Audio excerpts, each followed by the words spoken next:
Israel is now in a very tricky situation because you see how Trump operates. Today you're his friend, tomorrow you're in the garbage can. He's already taking side, if you want, of the Iranians. Hezbollah fired missiles, and Trump came out and says, "Oh, it was not important. Nobody really died." Blah blah blah. Imagine if the Canadians were to fire missiles at the United States, we would invade Canada in 2 minutes, right? Suddenly he says, "Well, don't do anything." There might be a very severe rupture now between Israel and this American government. This is the Global Gambit. Welcome back, everybody. Name is Pyotr, and the podcast is the Global Gambit. What a time to be alive, I would say. In the past 24 hours, we have seen one of the most consequential wars of recent memory being concluded. Or is it? Right now, at the time of recording, Israel has apparently struck another part of Lebanon, and Hezbollah has said that they will not be going back to pre-March 2nd, shall we say, conditions. And the reason we're leading with that is because a lot of people worry that the tentative peace deal between the Iranians and Americans may well suddenly be derailed because of other disturbances or destabilizations elsewhere in the Middle East, but also because the Middle East itself as a collective is seeing a structural reset, a shift in the balance of power as two seemingly blocs perhaps emerge. But someone who knows the Middle East very well, and I'm very excited to be speaking with, incredibly timely as well, is Henri Barkey, who is an adjunct senior fellow for Middle East studies at the Council on Foreign Relations, or CFR, and someone who focuses on a lot of things to do with Iran, the Gulf, and I think crucially, an angle that we haven't really touched on much in the past few weeks is Turkish foreign policy. So, Henri, it's lovely to meet you and welcome to the show. Thank you. Thanks for inviting me.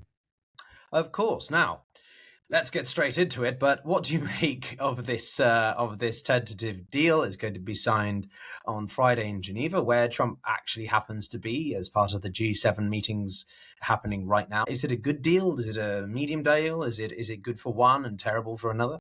Look, it's very difficult to figure it out. I mean, my initial reaction is this is not very serious. I mean, Trump started a war that he did not, whose results he did not anticipate. He got bored. He decided to end it. And in a way, I mean, to be very objective about this, it looks like the United States lost it, right? I mean, Iran has its problems and it's in terrible economic shape. But from a political perspective, when you look at the situation, what did the United States gain from this? Absolutely nothing. Maybe the Iranians are going to promise not to go and produce nuclear weapons. Well, that JCPOA, in a sense, had for some period of 20 to 30 years, had already assured that years ago, which Trump essentially destroyed. But the problem is, so what did the United States get out of this?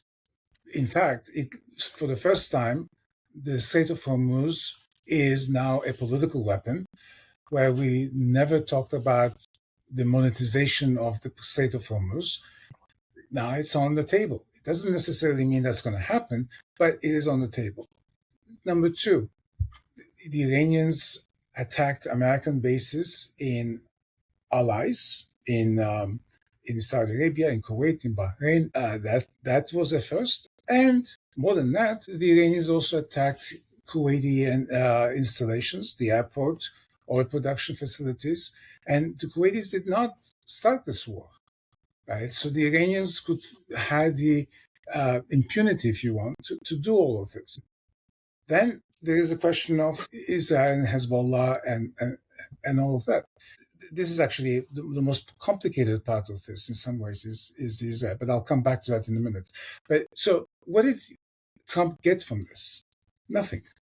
Well, he got some insider trading, perhaps, if you're willing to say that. Not saying you said that, but a lot of people think that his administration have been manipulating the knowledge of when they would say something so that prices dropped or rose, etc., etc. So, yeah, but look, I mean, I don't have much faith in the, shall we say, the morals of this administration, but this is not what they went to war for. I mean, they went to war thinking that by bombing Iran, that would start a uprising, and that the uprising would ultimately bring down the government, and therefore in the Middle East and the world will get rid of this regime in Iran that has been essentially a very, shall we say, destructive regime in the Middle East and elsewhere over the years. I mean, for 47 years, Iran has been at war with the United States, with United States allies, with Israel, and has really never paid a price for it.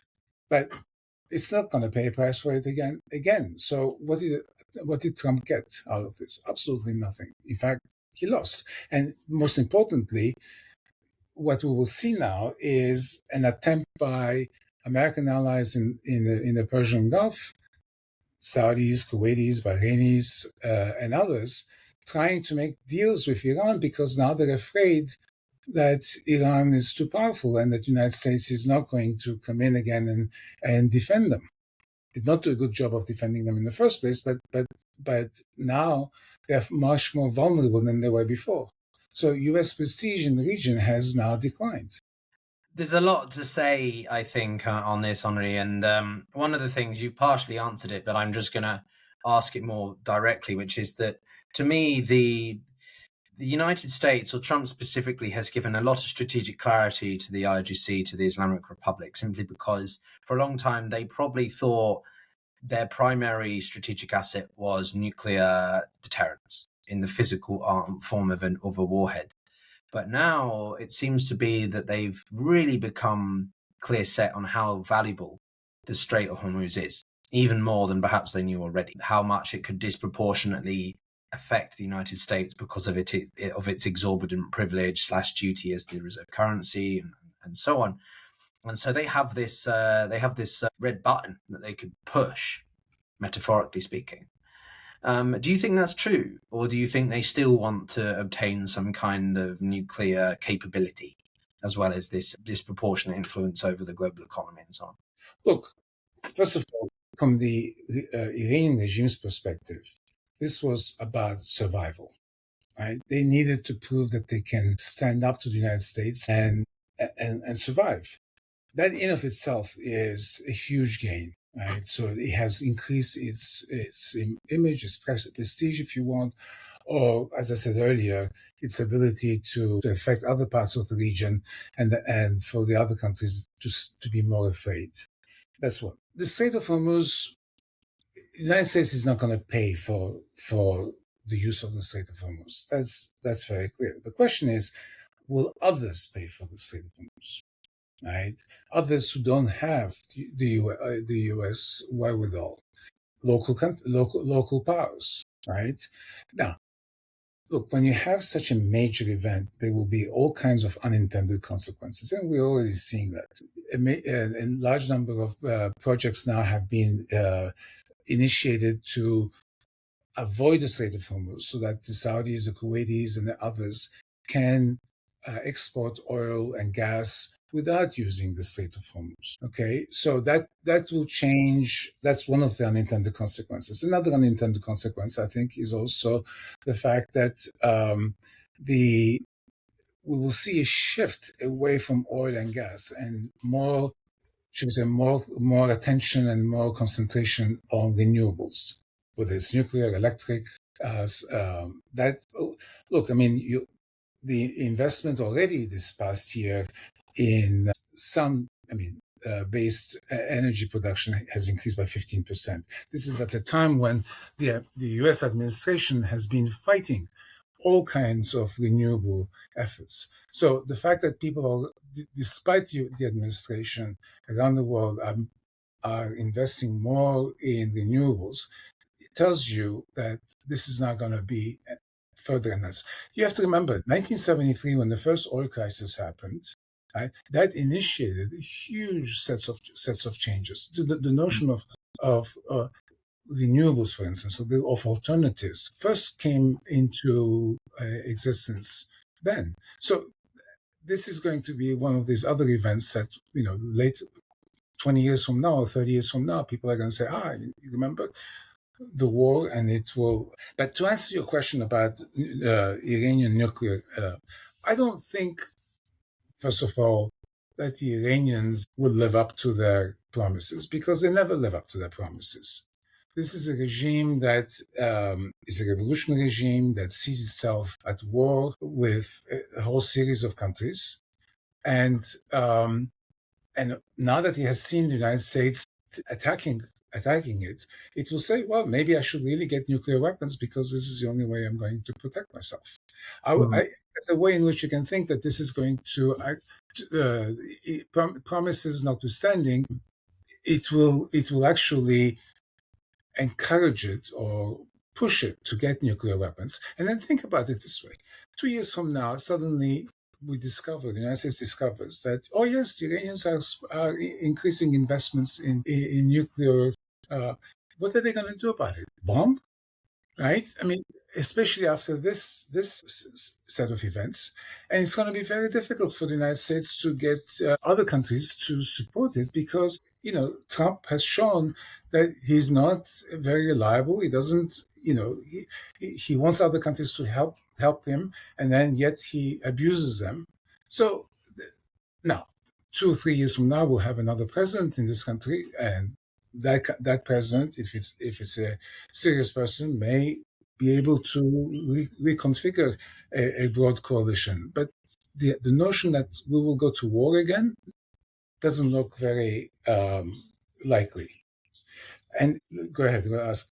No, look, I think it's they are obviously the Islamic Republic has a fanaticism about it, but wouldn't you agree that we've seen a significant shift towards a much more pragmatic and even materialistic driven leadership instead of one purely ideological? Mojtaba is not Ali Khamenei, and his relationship with the IRGC is a lot more in depth, shall we say, than his father's was. And if anything, his father was keeping the sort of balance between the two. But now with him gone and the IGC much more centralized within the entire governing system, a lot of people think that the Islamic Republic is just going to become a security state, police state, a lot more internalized, centralized, hardline in some ways. And whilst it's a concern for some nation states, it also perhaps gives them some breathing room because Iran's going to want to focus on its internal issues first before trying to exercise its foreign policy in the same way it did through its proxies and so on. But I don't know if that's the case. I mean, you can do both at the same time. Why? I mean, you can still have people go abroad and assassinate or engage in terrorist activities. You can still have Hamas or Hezbollah or the Iraqi Shia militias act. First of all, think of the Shia militias in Iraq for a moment. There was a moment a few weeks ago, when the war was about to start, and also the first few weeks of the war, there was this perception that this was a moment for the Iraqi government to bring those Shia groups under control, right? And actually issued orders, etc. Do you think those Shia militias will now listen to the central government? No, they won't. And look, the one thing that people don't understand about this particular war, yes, Israel is now kind of become a pariah state because of Gaza, etc. But you have to remember that for the last 47 years, Iran has single-handedly engaged in a war with Israel. They've attacked Israeli targets. They have created the different militias that attack Israel. Moreover, given the fact that Israel is a Jewish state and the Iranians have essentially kind of taken on not just Israel itself, but also Jews around the world. Look, 1994. To me, this is in many ways the most important event in terms of Israeli-Iranian relations. 1994, the Iranians sent people to Buenos Aires, and they blew up a Jewish center and killed 84 people. Why? And by the way, the people who did that are today in the IRGC High Command, the ones who did this. And the rest of the world absolutely did nothing. Iran was never punished for this, but it tells you a little bit about how the rest of the world, in many ways, is responsible to some extent for where we are today. Because what the Israelis basically decided after October 7, enough is enough. We are not going to let people attack us, right? The Iranians the Iranians were using Syria when Assad was in power, essentially as a base to attack Israelis. The Iranian generals were running around doing whatever they wanted in Syria, and the Israelis started to push back after October 7th. And the Iranians, for the first time, fired ballistic missiles at Israel. I mean, ballistic missiles. So that's when the Israelis decided, we're going to go after them. This, excuse me, the basis of the conflict today has always been, I should say, not just today, has always been Iran's, shall we say, complete denial of Israel as a state, right? And it says death to Israel all the time. That it wants to destroy Israel. Look, you may like Israel, you may not like Israel, but no country can allow, especially a small country like Israel, can allow its territory to be attacked, whether it's Hezbollah or it's Iranian ballistic missiles, or incidentally, Iraqi Shias, militias, fired missiles onto Israel. What does Iraq and Israel have? I mean, they're not at war, don't recognize each other, etc. But Iraqi Shia militias, under the command of the Iranian IRGC, lobs missiles. Now, you tell me, which country in the world would accept something like this? Suddenly, Libyans decide to fire missiles at Italy. What do you think the Italians would do? These are Libyans, will ignore it. No. And so people, I mean, in many ways, years and years and years of Iranian activity, Iranians sent people to Bulgaria to attack Israelis and the embassy in Sofia. I can cite you 100 other incidents. Right? Had the world basically said to the Iranians, you can't do this, we would not be here to some extent. You don't have to accept Israel. That's your issue. But you don't have the right to fire missiles or send to... Look, yeah. if you in the United States, if you're a Christian and you go to church, you're Muslim, you go to a mosque on Friday, you go. If you're a Jew and you go to a synagogue, do you know what you see every night, every time you go? Police. I mean, not police, security guards who are hired by the community. Why? Because if you want to worship, you're a potential target. Tell me whether that's acceptable, right? So this what worries me about this deal that Trump has signed is that it doesn't take into account this fundamental aspect of the problem, right? And that's why it's not going to last.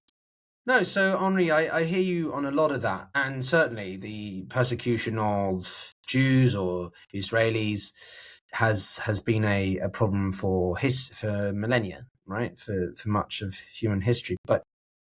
No, I'm just talking about forget about. I'm not talking about his. About the Iranian relationship with the Israelis. Sure. Since 1979, what the Iranian government decided, it took the. I mean, look, a government decides we are going to attack another country, which is I don't know how many hundreds of thousands of miles away, right?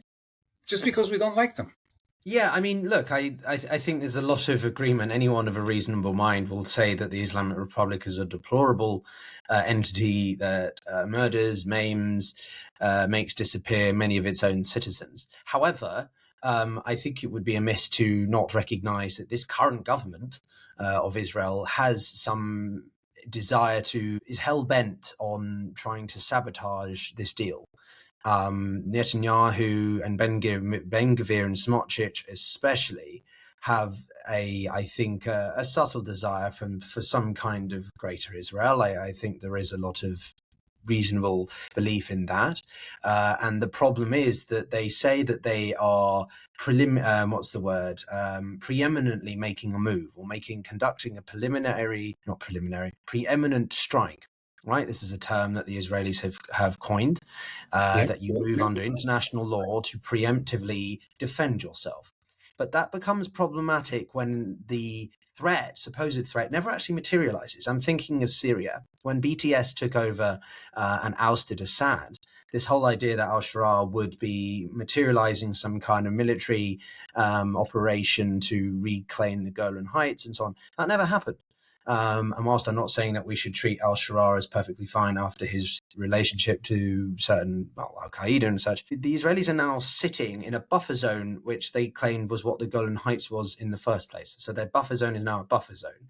And they do sit in a large proportion of Lebanon. So whilst I am abhorrent of the IRGC in the Islamic Republic, I have a lot of issues with this Israeli government, and a lot of people do.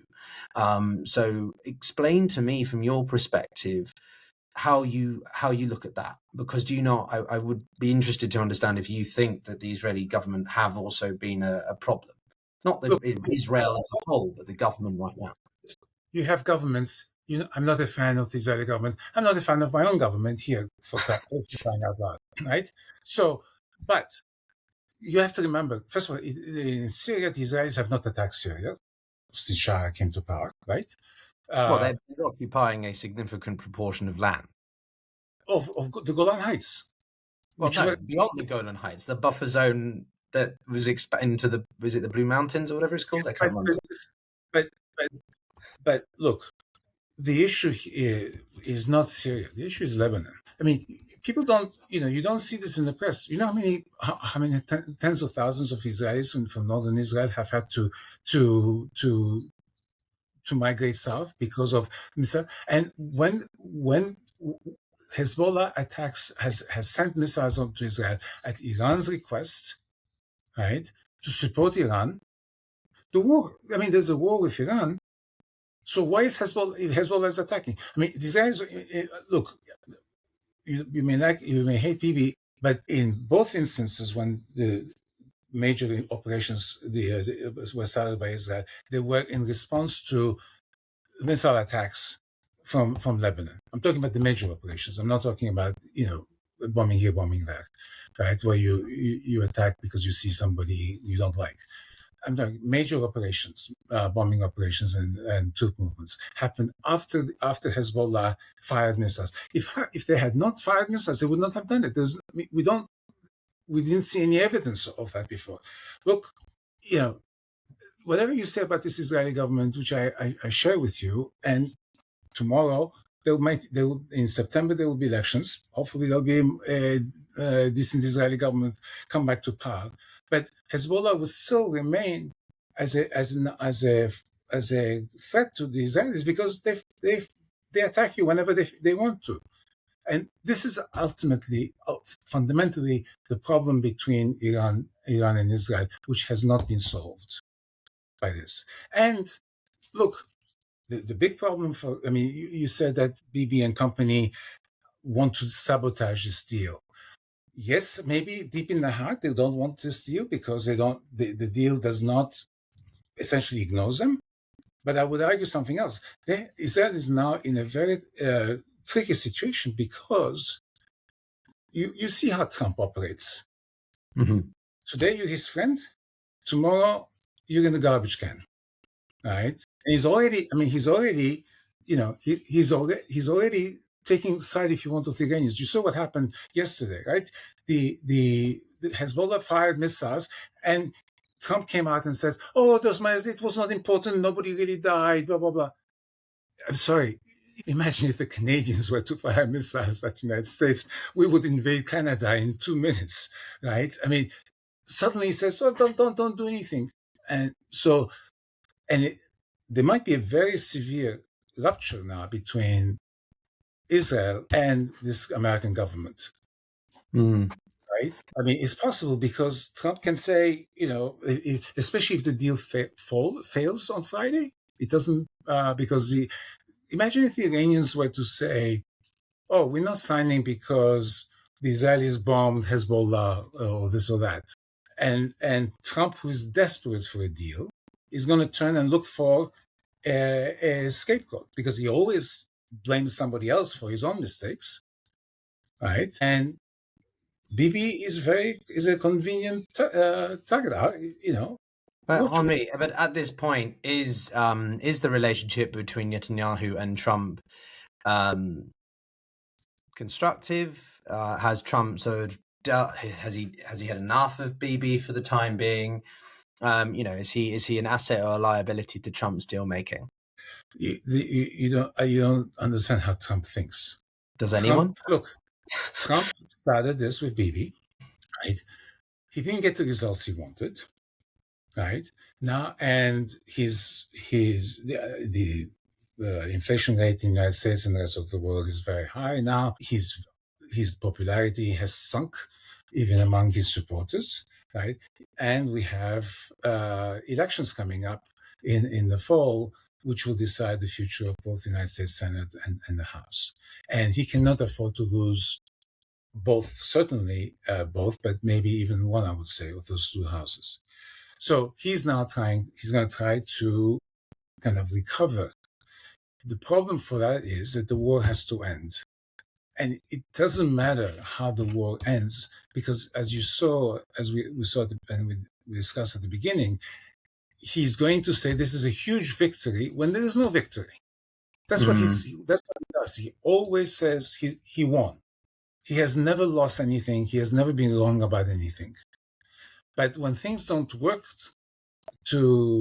he looks for scapegoats. He looks for somebody to blame, right? And it doesn't matter, right? Just as you say that the Israelis may want to sabotage a deal, I'm not sure the IRGC wants a deal, because they think they are in the driver's seat and that they can get more concessions from the United States because they realize that Trump is desperate to end. I mean, he's genuinely desperate. I mean, look, you can ask anybody in this town in Washington and they'll tell you the same thing. He wants to end this war. And look, he will do anything to end it and put it, he just will forget it. Yeah. That's how he operates. We've seen him now for 6 years. And so it's not whether or not Bibi is a burden on him, right? Is if he decides. I mean, let me give you. Let me just go back and say. Suppose, for instance, on Thursday, suddenly there's a huge barrage of Hezbollah missiles coming down on northern Israel, and Bibi is going to retaliate. He has to. He can't. If he doesn't, he really will not survive at all. So he retaliates. And then on Friday, the Iranian says, look, these guys hit the Hezbollah, the deal is off. And Trump will blame the Israelis for it. It's not a question of whether Israel is a burden or not. I mean, you can see that the IRGC and Iran can manipulate the situation because it's to their advantage. So I want to put this in the context of the broader shifts in the Middle East as a whole, Henri, and it's sort of a bit of a two-pronged question, as I laid out in the intro.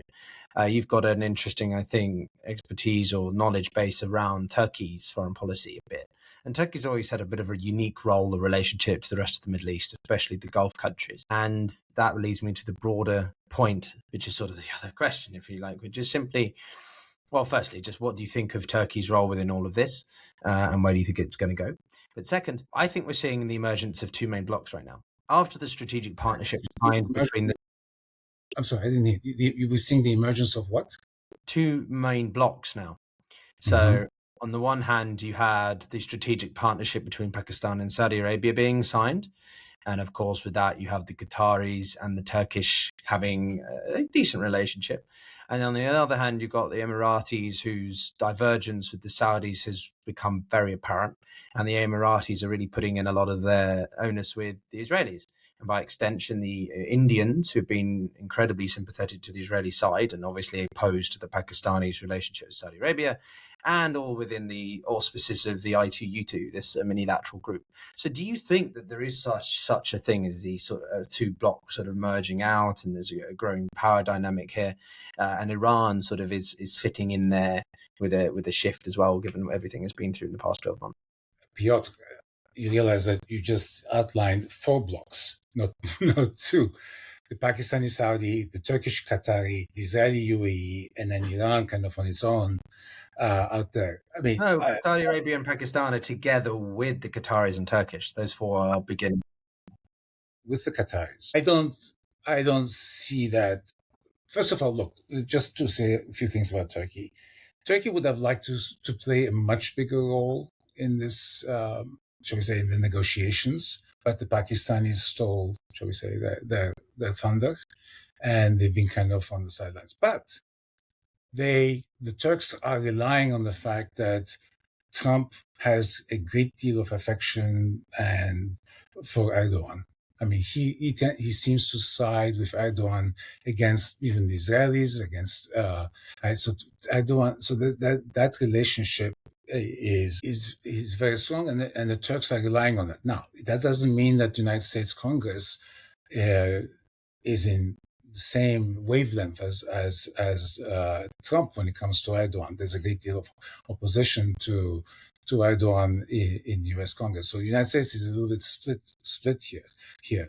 But the Turks, will have been investing a great deal on the military, on military armaments production. So I mean, they're trying to build up their status in the region, and they've always, I mean, Erdogan from the beginning wanted for Turkey to kind of become the leader of, very openly, he saw Turkey as the leader of the Muslim world, that Turkey was the most advanced and most sophisticated country, and therefore it deserved to be, and even kind of hinted that Turkey should get a permanent seat at the Security Council in that.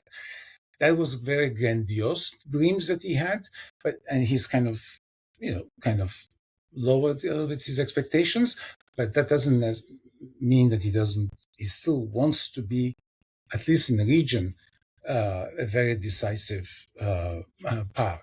The problem for him is that he also has problems with Greece and Cyprus and Israel on that, and the UAE's alignment with Israel also is a very important counter. But the Saudis and the Pakistanis don't necessarily want Turkey to be on equal footing with them. They have no interest. I mean, the Saudis have never trusted Erdogan. Pakistan and Turkey are direct competitors, as we saw, even though Turkey is far more advanced than Pakistan, is in far better shape economically, politically, militarily than Pakistan. But Pakistan has somehow been able to play the Saudi card very well. And if the Saudis had wanted Erdogan to play a bigger role, they would have allowed him to do it. They really blocked him. So I don't see a Qatari, Turkish, Pakistani, Saudi bloc emerging. Right.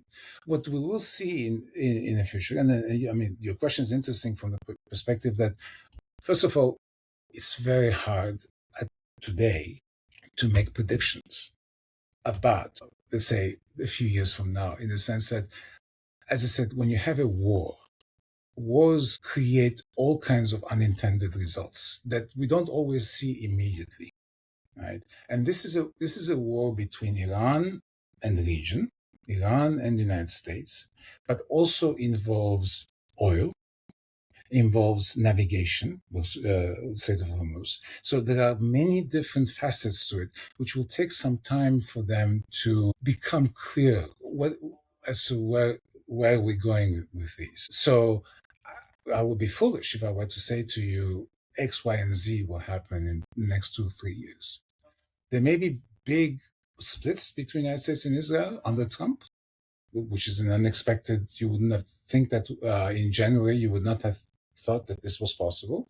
You may find a situation where once there is a ceasefire and the doors open up to some extent, they won't open them completely, and you see what the situation in Iran is, because the economic situation in Iran is not one that will improve anytime soon, even though you can see what the Iranians are really focusing on now is the $24 billion of assets they have, which were frozen in different banks around the world.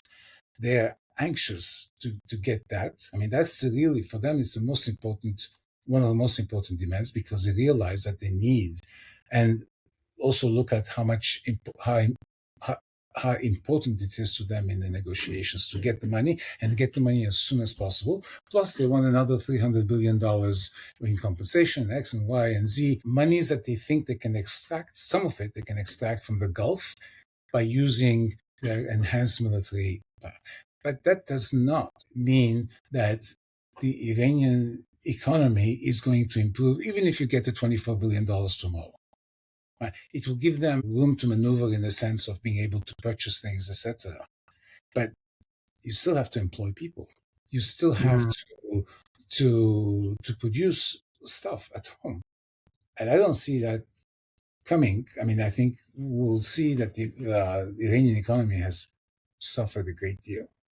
It certainly has, and I think it's going to be a long time before it gets somewhere. But the British, the French, Italians, and I think someone else, the Poles maybe, have agreed to lift sanctions on Iran. So certainly a lot to look out for. But Henri, I look forward to having you back and to touch upon where this gets to and break it down further. But good debate, I think, today as well over the intricacies of it. Any closing remarks you'd like to leave the audience with? Yes, I had one. One of the, again, think of unintended consequences. Iran was a country that people did not want to trade with, right? The issue is, will they, even if sanctions were to be lifted, right, will you want to trade with Iran, right? We don't know that, right? We don't know also whether people will want to go to Iran, because you never know with the IRGC when they arrest you and so on and so forth. I mean, there are all kinds of complexities here. We don't know what's going to happen in Iraq with the militias. We also don't know what's going to happen with Hezbollah. So all of these things are big question marks. So we should not, again, draw a straight line and say, this is what's going to happen. I have no idea.